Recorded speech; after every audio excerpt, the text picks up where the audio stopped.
Before we get started, a brief reminder that any and all opinions and views shared by hosts and guests on this podcast are the speaker's own and do not represent the views of Primal Kitchen or its affiliates or parent company. What's the worst thing you guys have ever done for your own health? Before I got into this world, I think it was like the cravings we all have to like splurge and eat out and maybe eat richer. But now, like once you adopt a healthier practice, that stuff actually doesn't even make you feel good anymore. The other thing that's like not talked about, we all have it. Like I have exorbitant amounts of stress. Like I pretty much take it from my family, from work. Like I feel like those things weigh on me maybe more than other people can deflect. And so learning ways to manage stress, it's probably one of the most toxic things to your body, right? That's when I kind of went even deeper into functional medicine, mental health, and your stress levels. It all plays a huge role in your vitality.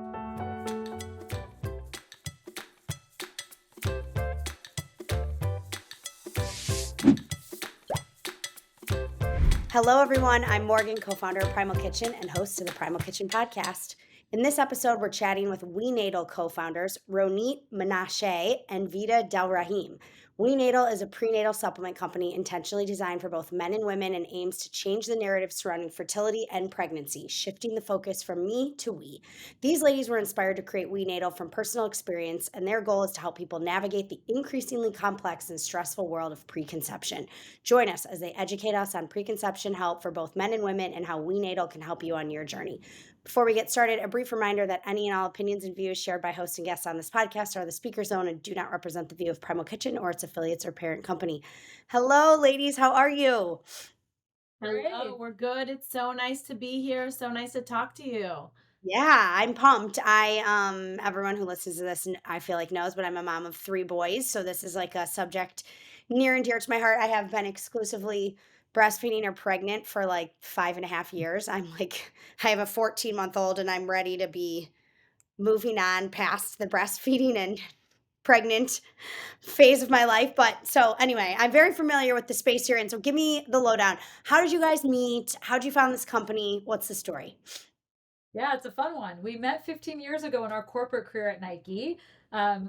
Lived in LA together, had a blast. And it wasn't actually, we were fast friends and we always knew maybe we want to get in business together, but always just thought it would be in marketing or business or brand because that's where our backgrounds were. And it wasn't until early 2020, we both experienced pregnancy loss and miscarriages a week apart, not even knowing the other one was pregnant. And it drove us to go down this massive rabbit hole of research. Ronit was working alongside Dr. Mark Hyman at the time. And really, we were just given such lame, dismissive answers by most people and most doctors. It just happens. You're 1 in 4. Keep trying. There's nothing you can do. And Ronit and her functional medicine background was just like, no, there's got to be more to the story. And so after crazy amounts of research on what women can do to improve egg quality, again us thinking it was all us, she uncovered all this research about men being 50% of the equation, men being able to so easily improve their sperm with antioxidants and nutrients. And she called me with this crazy aha, like, why is nobody talking about this? We need to start a men's prenatal. And that led to like 3 years of partnering with some of the best doctors and medical and wellness experts to say, what does that look like? And so our initial concept was a men's prenatal because no one was talking about this world of men joining the preconception journey. And then uncovering our own, pregnancy and fertility stories, we realized the women's market, while saturated, and there is a ton of prenatals out there, most of them were overpromising and under-delivering. And there was now the time to reinvent both partners and reinvent the game and shift the gender paradigms a little. And that's what led to WeNatal. I love it. It's so genius because there is so much men can do for fertility. And like they say like, oh, women, you're kind of like are where you are, which I don't think is fully true either. But there's like, I feel like there is even more men can do. And like men have no idea. Women are just at the fertility clinics. It's not until like the very end of the journey that men get involved. I had like maybe 1 miscarriage, a chemical pregnancy, like super early, I guess they call it, like in the first week. But before we conceived with my first, took us a year to get pregnant. I had like a terrible OBGYN experience. Like this woman told me I was never going to be able to have kids. I cried for like 2 months, went straight to, she like did it for the folks listening. She was just a regular OB. She did an an ultrasound on like day 3 or whatever they do, and I can't remember, and just looked at my eggs, one point in my cycle, had no blood work, nothing else, and was like, "I don't think I can help you. Like, you're gonna need Oh to, my I God. don't know if you're ever gonna have kids. What's going on with your thyroid?" Like, it was terrible. So I ran, thankfully, like straight to the fertility clinic, and they were like, "Hold up, like, let's test Adam, let's test you." Like, we had no issues on the sperm side, but on mine either. There really wasn't anything they could tell. I ended up having to do an IUI with Clomid in the second month we were pregnant, so it was kind of a non-issue, but just going through that experience, I just learned a lot about how much more we could be doing, and fertility seems to be, like, such a growing issue. Am I right? I don't It know. really is. When we went through it personally, but then the more we talked about it, the more we realized that so many people around us were experiencing issues with infertility and miscarriages. But really, when we started to work on WeNatal in early 2020, it was 1 in 8 couples were experiencing infertility.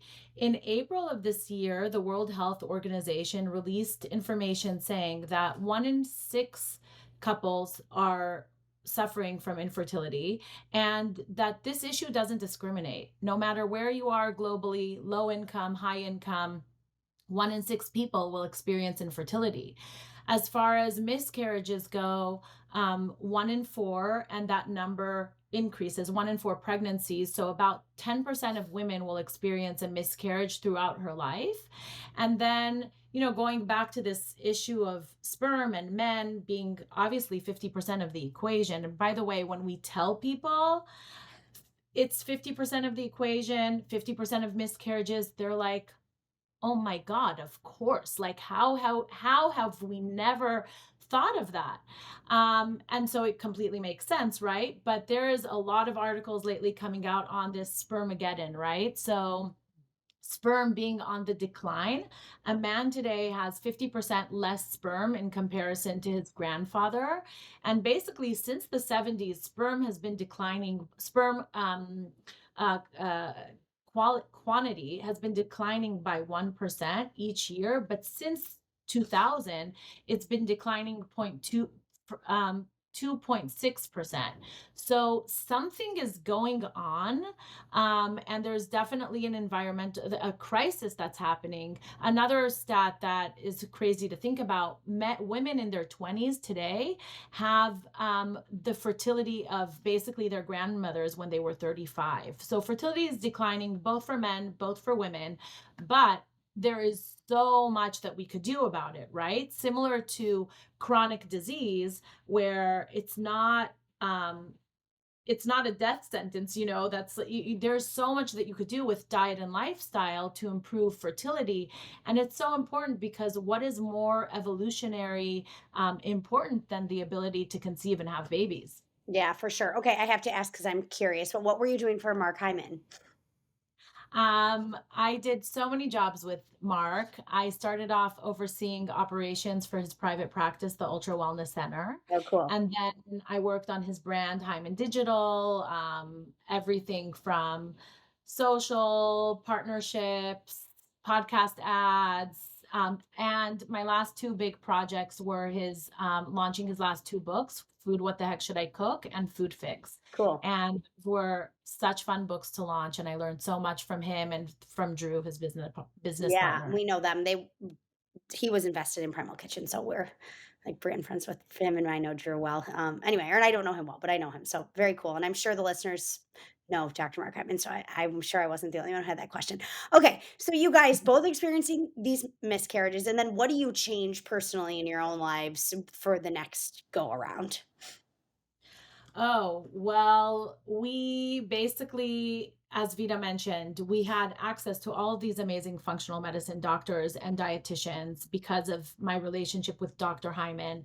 And so essentially, the first thing we did was put our husbands on a high dose antioxidant regimen that included CoQ10, NAC, vitamin C, vitamin E, vitamin A, omega 3s.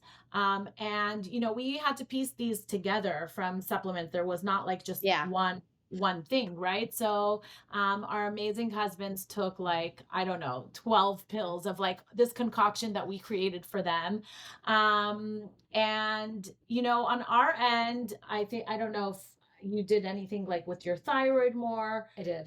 Yeah, I experienced one pregnancy loss prior to the one we had a week apart. And so I think that was the time Roni actually told me, you need to check your thyroid. I mean, the first one you have before kids, you're like, will I ever have kids? Similar to your experience, Totally. Morgan. Yeah. It was the most devastating. And I was past the first trimester and I literally Ugh. went through 6 months of like, what did I do wrong and what can I fix? And it was a complete, like, just me problem. I never thought, it never dawned on me that it could be my husband, right? So I fixed my thyroid. I tried to manage my stress a little better. I was in a very busy corporate career, right? Where you're just like working nonstop. I tried to start just like focusing on what I can control. And the mind was a scary one because my mind was in a dark place because I really didn't know if I could ever have kids. And Yeah. so And then the only other thing that I want to add is one thing that I did religiously after my miscarriage is I actually stopped trying for 3 months and I went to acupuncture 3 times a week for 3 months. So put my husband on the regimen,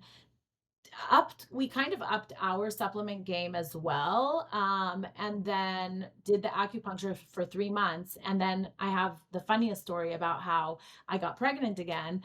Is we tried after 3 months right on time, and I was 41 at the time, so I thought to myself, there's no way I'm going to get pregnant again. But my sister was over for dinner one night and my period was a day late, so I thought to myself, it'll be fun to do a pregnancy test. Like, let's see what happens. So I take a pregnancy test. Is your husband there? Or it's just you and your sister. My husband was there too. Okay, got it. And pregnancy test, and it looks negative. So I throw it in the trash. The next morning, my husband's cleaning out the trash in our bedroom, and he's like, Ronit, did you see this? It had 2 lines on it. I was pregnant. And I literally threw it in the trash so quickly because I literally couldn't have imagined at the age of 41 to have gotten pregnant naturally Yeah. and like, on the first try. And there you go. I love it. So God, I remember when we were trying, I like never let my husband live this down, but I remember before work one day, I was like, hey, I'm ovulating. So like we have to have sex before you go to work. And I'll never forget, he like lifted his head up on the pillow and he was like, oh, and then like laid back down to go to bed. Like I was like, I will never let you forget this. Like you were like devastated that I was waking you up before work one day because it's such a, it's a thing. When you're in it, you're like really in it when you're trying. and Yeah. that's I think one of the also things we learn, like, it tends to be we're all having kids later in life, and it tends to turn into, like, a chore and something very stressful and very confusing if you're researching what to do to better your life and get pregnant easier and maybe more naturally, and so why also WeNatal was created is, like, we wanted to help couples holistically, mind and body, to support them and maybe, like, take some of the stress out so that it can be back to, like, having fun. I know I experienced the same thing as you. Yeah. Yeah. It's too funny. Okay, so I one thing I am confused about what I wasn't sure. You guys tell me, but like I was aware that sperm quality could impact your ability to conceive, but can it also impact your ability to like keep the baby? Like can the miscarriage can be partly on the male sperm as well? Is that what you're telling me? Absolutely. I think why WeNatal was born because we realized it basically is that fertility is not a women's health issue. WeNatal was literally founded on the notion that we have to shift the gender paradigms because anyone who wants to have a baby, the burden has to be shared holistically with both partners. 50% of the equation, which is men, also account for not just the miscarriage or pregnancy loss, but a healthy pregnancy and the health of their future child. So it is, the whole deal. And we know that sperm impacts placenta health, and placenta health is essentially like the lifeline of the pregnancy. So definitely, and I think we're also learning more and more about it. I think there is so much more research to be done on the impacts of sperm. But for instance, I had preeclampsia with my second, and some researchers say that preeclampsia can be associated with sperm quality. And so um and a lot of it is, in a way, it's misleading because men you hear men having babies later in life, right? You Yeah. have Pacino and Robert De Niro had babies this year. So you kind of think like, okay, men, they don't They have a can do this biological forever. Yeah, we're the only ones with a biological clock. clock, but there's definitely research that shows that the older you are as a man too, your sperm quality declines, and that can impact the baby and the lifelong health of the baby. Yeah, But interesting. there's so much that you could do. And I will say to men, sperm has this regenerative process called spermatogenesis, and it renews every 70 something days. And so every seven, it's a kind of like this continual process. So a man can have a completely different sperm today versus 3 months ago or in 3 months. Interesting. How many kids do you guys have? Have you guys had babies? We each have 2 girls, so Oh, no Ronit's way. been in 2.5, and mine's almost 6 and 2. I love it. So the story ended well. So you guys did all this research, you changed some things, mostly supplementation. It sounds like were you guys pretty like healthy lifestyle wise, maybe aside from stress prior to conceiving or I was gonna say, like, we've been doing all the things, yeah, you're working for for Dr. Mark Hyman, you're like Mhm. on it. Yeah. Right? Like the clean, and we can go into it, right? But we're already like obviously consuming, we're not consuming seed oils, we're using brands like Primal Kitchen, we're already eating organic, all of the things. So for us, like the big thing that we did was mostly supplementation. And Interesting. include our partners in it, right? Like, Yeah. for the most part, we were taking prenatals. We didn't even really kinda consider their health. Did you guys have any like sperm count before and after or anything with the were the men like along for the fertility journey or did you not have to get that far? We didn't have to get that far, but when before we launched WeNatal, we actually did a beta study with sperm, where we took 10 couples and we gave them our prenatal, and then tested their sperm before and then after taking it for 3 months. And with this wasn't like a clinical study, and one day we do want to do a clinical study, but we did see a dramatic increase in sperm counts, and all the sperm parameters for quality, right? The morphology, which is the shape, the motility, which is how fast they swim, and the counts. So all of the It's crazy. nutrients in the prenatal are targeted towards those things. So let's talk about your prenatal and how it's different from other prenatals on the market then. Like, tell me about it. Yeah. So, from a high level, I would say the prenatals on the market, a, l- a research just came out on the fact that 90% of the prenatals on the market don't meet the nutrients that are necessary for pregnancy. So that's number one. WeNatal for her, which is our women's prenatal, has 24 nutrients that are bioavailable and in the right dosages. And one of the most popular prenatals on the market actually only has 12. So, when Vida and I got into this, we were so lucky to have an amazing team of researchers that helped really figure out which nutrients are needed, in what dose, in what form, because not all ingredients are created equally, right? So, like for instance, folic acid, is one that's often talked about because doctors usually say, like, just take anything with folic acid in it. But 40 to 50% of the population cannot metabolize folic acid if they have the MTHFR genetic mutation. So we use methylfolate in our formula. So typically when we tell people like this is how you read a nutrition label of a prenatal, make sure it has methylfolate. Make sure there's no additional ingredients below the nutrition facts. So many prenatals out there have colors, dyes, fillers, preservatives, all this junk that you definitely you're not like you don't want in your Yeah.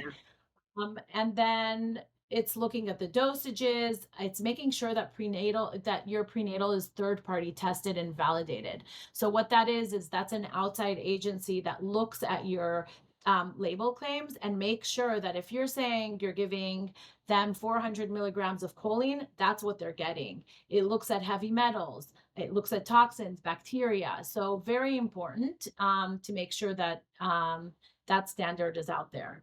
Yeah. and we look at the couple holistically, right? So we talked about the men's and women's prenatal, um, but we also have a journal. And I think that is something that no one spoke to us about, but we realized because of the stressful nature of the journey, because there's so much research showing the mind body connection and couples who can really, prioritize gratitude versus, most of us are in fight or flight on most days. Your body can't prioritize conception in those situations. And so the journal is really created to like give you a small gratitude practice, give you a few minutes a day where you can envision and manifest the family of your dreams. And it was a very important to us to really treat the couples holistically. I love it. And when did you guys launch the company? We launched in April 2022. So we've been around for about a year and a half. Nice. And how's it going? How's the entrepreneurial journey? Oh my gosh. Well, as you know, there are so many ups and downs every day, but we are so grateful for this amazing community that we're building. We're getting, I would say like when we get the text messages, emails, DMs of people sending us pictures of their babies, of people saying like, I've had X amount of years of infertility. I found your prenatal and functional medicine, and here's my baby. When we say, actually, someone wrote in, you asked the question about the sperm. Someone wrote in the other day that her husband's sperm count doubled since taking WeNatal. So when we hear that, it's just so gratifying. And, I think it's just such an honor to be able to help support couples. And our men love being able to have a tangible way to contribute to the fertility journey and start co-parenting from trimester 0, right? Like these men, I'm just like so proud of them because I know they're going to be great dads because they're already like so focused on their children by investing in this time frame. And a lot of the recommendations beyond the supplement are not necessarily like the easiest thing to implement, but a lot of them are doing it. We give free nutrition consults to all of our subscribers. And when we first launched, it was only the women that were doing the nutrition consults. Now we have couples doing them together. We have men doing them alone. And we're seeing a shift in the narrative, really like in such a short time. We're seeing the shift from the behavior of the community that we're creating, but also in the media. More and more media is talking about sperm. They're talking more and more about what they could do. And actually, companies are launching men's prenatals as well. And we love that because, we're here to make a change in this fertility crisis that we talked about, and we can't do it alone. Yeah, absolutely. I'm kind of shifting gears here, but I'm curious, like outside of WeNatal, what are you guys most excited about in health and wellness right now? For me, it's the technology that's coming and how we can increase and better know our own health. Like, I think this year we're trying to practice what we preach as entrepreneurs. You're very busy, and I have insane sleep issues. So, like, we both bought Aura rings. We're starting to get so educated about our own bodies and things that we could do to help ourselves. I recently bought a Fitbit. Like, I'm just in this quest for more knowledge, which knowledge is power, and how we can optimize our health. As busy moms, entrepreneurs, we're always on the go. And so the more we know about our body, the better we can help it. And I I think it, from, oh, oh, sorry, go ahead. no, I was just curious, like if you found anything that's worked for the sleep stuff. I'm an Aura ring. I'm obsessed with the Aura ring. I just get woken up like multiple times a night by the kids still. So it's like sometimes then I can't go back to bed, and I'm just like always curious. I noticed I started taking Symbiotica's sleep, like it's like a Yeah, sublingual one. And it helps me go back to bed faster, I feel like. But anyway, I'm totally. curious I've what you found dabbled in on this. all. Yeah, a couple things. I've dabbled in all the sleep supplements. So Momentous has sleep packs. I've done the sprays. I've done ones that when I wake up, it was hard for me to go back to sleep. So yes, on what works. I think all of this is to take a grain of salt. It has to work for you. Yeah. I bought a weighted eye pillow. I bought a weighted blanket. Different things worked at different times. Sometimes you felt suffocated. The weighted eye pillow actually surprisingly really helped, and it kept the room darker for me. I've tried manifestation. I've tried breathing techniques. I have literally dabbled in anything that can, and I'm actually amidst the sleep study right now to try to work with a sleep coach. But sleep is like the basis of your health and immunity and your fertility. And so I knew that if I can like crack the sleep thing, which has gotten better with all these little biohacking things, I'm much more like less foggy, much more present, and much more able to like execute my day, not feeling so depleted. Yeah, for sure. All right, sleep study like sleep apnea type stuff or like sleep study like alternative stuff? No, just more like coaching and seeing the rhythms and Got seeing like best practices within my own rhythm. So they're going to it, look got at it. my Fitbit data and kind of recommend for me like what's working, what's not. And Fitbit over Aura Ring.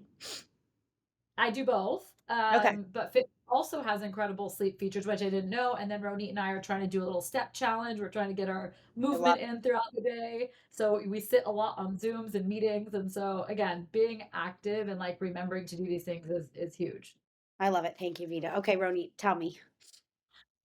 For me, it's like what I think about when I got into functional medicine, it was 15 years ago because I used to, through CrossFit and I discovered Chris Kresser. And back then, literally nobody knew what functional medicine was. Yeah, And I feel like now it's just with all the work that Dr. Hyman is doing, with the work that Parsley Health is, for instance, doing, I feel like there's just so many more people are understanding that this is the future of medicine, and that getting to the root cause of what you have and not just slapping a prescription on whatever you have is the future. So I'm excited to see that just functional medicine is so much more mainstream. It's becoming more affordable, various through different yeah, ways, and I'm very excited about that. yeah. Dr. Hyman, is he like the founder of or invested in that function company that like does the blood work? Yeah, I think he's a co-founder. Co-founder, yeah, that looks cool. It's like $500. I was just telling actually our VP of marketing, Anna, about it this morning because she was like, I need to get my hormones and like everything checked. And I was like, you should look at this. I'm obsessed with like quantified self movement and data and testing everything, but it's a lot of it's like $500 a year. You get two blood draws 6 months apart, and it's pretty comprehensive. I mean, I was pretty impressed for that price. I don't know. Yeah. Casey means our mutual friend. It Yeah, swears. yeah. So she's done it. She said it's amazing. Yeah, I think I might get on that bandwagon too. Okay, who's inspiring you guys these days? Well, that's a great question. I would say my kids.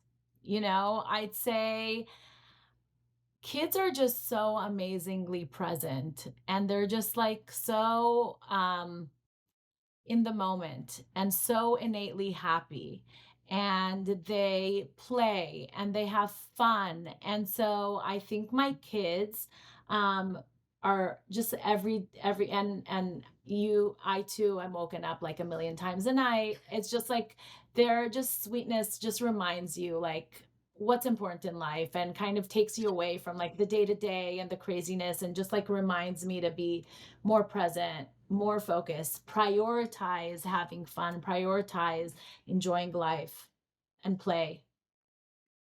I love it. It's a good one. I agree. And also, most recently, I think it's my mom. I think she takes on a lot for my household, and my dad, who's getting older, and my sister, and literally just strong women. I think Ronit inspires me daily. She doesn't know, but she's a powerhouse. And like all these keeping great community and keeping great women around you who like inspire you and work hard and make you want to do better and show up every day and not give up. On some days I do want to give up. But like knowing that everyone's going through it and everyone has challenges, but it's what you make of it. And so community, my mom's a powerhouse, but so is my bestie over here. I love it. Okay, what's the worst thing you guys have ever done for your own health? Like, were you Oh, always healthy? no, I mean, come on. Okay, I used to work, so I grew up in Israel, and when I started to work at Nike, this is like literally the worst thing. And if my mom's listening, sorry, mom. But I used to be a social smoker back in the day. And like a lot of people smoke in Israel. So when I worked at Nike, Nike is obviously like they're all about fitness, and I would tell my like non-Nike friends, um, next to my Nike friends, I don't smoke. Yeah. So, um, but I did have this, when it stopped is I actually ran the Nike Women's Marathon, and that obviously very long experience. And I thought to myself, like, why do you do that? Like, you're doing all these things for your health, and then like you're literally like taking in these toxins. And this was, by the way, like, I mean, it was over 15 years ago. Um, and I stopped, and not like once since then. But I would say that's probably like the worst thing. I love it. It's hilarious. I'm probably so my mom was super always healthy, always research, like she was ahead of her time and like always looking at like home cooked meals and what's best nutrient dense foods and all that. So I was never into like drinking, smoking, everything. I don't think I've ever touched a cigarette in my life. But for me, it's like that occasional cheat, right? Like the Doritos or the bad things. Like before I got into this world, I think it was like the unhealth, like the cravings we all have to like splurge and eat out and maybe eat richer. But now, like once you adopt a healthier practice, that stuff actually doesn't even make you feel good anymore. So it's really empowering to like clean up your act and realize like that stuff is not serving you anymore. The other thing that's like not talked about, we all have it. Like I have exorbitant amounts of stress. Like I pretty much take it from my family, from work. Like I feel like those things weigh on me maybe more than other people can deflect. And so it's not talked about, but I think learning ways to manage stress is like almost it's probably one of the most toxic things to your body, right? And most recently, my health kind of fell apart because of stress. My hair was falling out, I wasn't sleeping, um, I had severe brain fog, I just wasn't myself. And so that's when I kind of went even deeper into functional medicine and like took a break to really get my health back in order. And so that's something not talked about, but mental health and your stress levels, it all plays a huge role in your Yeah, vitality. for sure. For sure. Okay. This is my last question. I ask everybody this, so you guys can just bear with me. But um, what is something most people don't know about you? Besides that you were a closet smoker and Oh my gosh, horrible, no, horrible. I sold shoes in high school at Baker Shoes at the mall, and I like, everyone would go take cigarette breaks, and I remember I'd go and I would, like, have a cigarette, and then I would feel like I was gonna pass out, like, couldn't handle it. Literally. I didn't last that long in the job, but I get the social pressure. I mean, it existed. I'm almost 40, it kind of people used to smoke in bars in college, like, it was yeah, you don't I can't mean, I even feel find like in our lifetime, Morgan, people used to smoke on airplanes. yeah, no, that's true, that's true. I mean, So I that is can't imagine us, that. Ross. Yeah. Yeah. Yeah, okay, Um, so what's something most people don't know about you? I would say one thing most people don't know about me is that I was in the Israeli army. So I was in the army for 2 years, and it was crazy and it was so hard. And the first 3 months I probably cried every single day, but then I decided to like make the most out of it. And it was probably the thing that allowed me to have the discipline that I have now as an entrepreneur. Just like go, go, go. And I moved to Los Angeles on my own when I was 20 years old, and like bought a car off the recycler. And I was just like very independent. And that independence, I think, came because I was in the army for 2 years. That's crazy. Isn't everyone in Israel like, does everyone have to go into the army? It's mandatory. It's mandatory, yeah, Yeah. that's nuts, though. Yeah, I can't imagine. Is your family still in Israel? You're the only one in LA? I have some family in LA, some family in Israel. So we're like split. Got it. Very cool. What an experience. Yeah. So, yeah, I think mine would just be that I think, especially at work, and I'm like also a go-getter and pretty driven and feel like pretty, badass at times. But what most people don't know is that I'm actually recently in my health journey diagnosed as an HSP, so a highly sensitive person, and I am easily taking on others' emotions and stress and triggered much easier. Even Ronit didn't know until recently, but like it is something that affects your daily life. And if people don't know, they can't really empathize or understand how you take on the world. And so I actually think talking about it, this is maybe the first time I'm actually like broadcasting it, but it is a different way of processing. And I kind of never understood why I was so affected by even like loud noises or just like crazy chaotic scenes. And I'm seeing it a little bit in my daughter as well, which is interesting. But Yeah. Well, be thankful you had girls and not 3 toddler boys under 5 like I do because I mean, I don't even know how to do it with 3 boys and then running a company and doing all the things. You're no, amazing. I have a lot of help. I have a lot of help. But anyway, okay, this was so great. I love what you guys have done. It's so innovative and such a cool way of thinking about things. Tell everyone where they can find you guys. So WeNatal.com is our website. We actually offer a free preconception guide that we worked on with our amazing advisory board from Mark to Kelly Levesque, Bridget Tigemeyer. We have an amazing team. And that preconception guide is at WeNatal.com/guide. And on social media, we're at we_natal. And we also we're like obsessed with this concept of preconception and the importance of nutrients for fertility, for pregnancy, and for postpartum. So many moms are super duper depleted and need to like replenish themselves. And so our blog.wenatal.com, they can find information about literally anything and everything. Awesome. Thank you guys so much. Appreciate you joining us. Thank you.